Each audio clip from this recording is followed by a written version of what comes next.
Hospital जवळ आणि आपल्याला माहिती आहे की ज्या आपल्या भारत देशात नव्हे तर अख्ख्या जगामध्ये कोरोनाचा थैमान सुरू आहे आणि अशातच दोन जोडपे आपल्या गावातून निघून भेटण्यासाठी निघालेले आहे आणि त्यापैकी एकाला कोरोना पॉझिटिव्ह दर्शवण्यात आलेला आहे। आता या प्रेमाचा अंत होतो की हे प्रेम किती काळ टिकतं हे आपल्याला बघायचं आहे। तर माझ्यासोबत जमलेले अशीच रहा, मी किशोर, कॅमेरामॅन शुभम सोबत। तर अशा प्रकारच्या बातम्या आपल्या कानावर येऊ लागल्या टीव्ही मार्फत। आणि मित्रांनो, या प्रकारे कोरोना व्हायरस आपल्या अख्ख्या भारतामध्ये अख्ख्या विश्वामध्ये पसरत गेला, पण सगळंच बंद होतं। पण एक दुकानदार असा होता जो मास्क विकत होता, सॅनिटायझर विकत होता, साबण विकत होता, पण सोबतच्या सोबत तो काय करत होता, कोरोनाची जनजागृती पण करत होता। कशी करत होता? अगं मास्क घे, रुमाल घे, साबण घे, सॅनिटायझर घे आणि हात धुगे माय। होईल काय? नाहीतर होईल काय?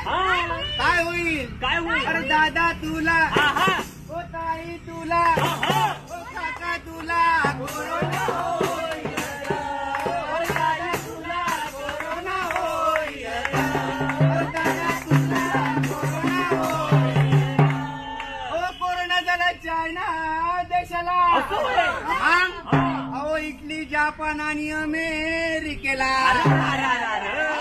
मग काय, शाळा बंद, मॉल बंद, हो ते तर थोडा मंदिर सुद्धा पण माणूस काही घराच्या बाहेर पडायचा होत नाही। म्हणून तुम्हाला एकच सांगतो कराया, गाडी लावून घे तू दाराला, मग नाही सांभाळ आपल्या परिवाराला, आणि हा धुवो दर अर्ध्या तासाला। आणि जर तू हे सगळं केलं, काय होईल?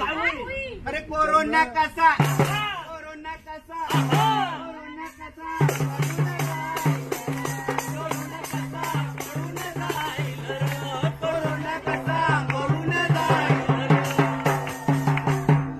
अशा प्रकारे ही कोरोनाची जनजागृती प्रत्येक व्यक्तीपासून सुरू झाली। मित्रांनो, माणसं काही ऐकली नाही, माणसं घराच्या बाहेर निघत गेले, कारण पोट पण चालवायचं आहे की नाही, म्हणून माणसं घराच्या बाहेर पडत गेले आणि कोरोना वाढत गेला आणि वाढता संपूर्ण भारतात पसरला,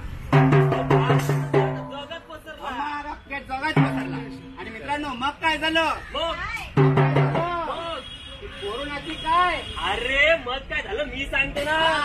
आपल्या भारत देशातील महान वैज्ञानिकांनी वॅक्सिनचा शोध लावला, म्हणजे या कोरोनाचा तोड शोधून काढला। तेच तर म्हणतो। आणि या दोन वॅक्सिन दोन नावाने ओळखू लागले, एक तर कोवॅक्सिन आणि कोविडशिल्ड। बरोबर। आणि या सर्वांवर तोड झाला फक्त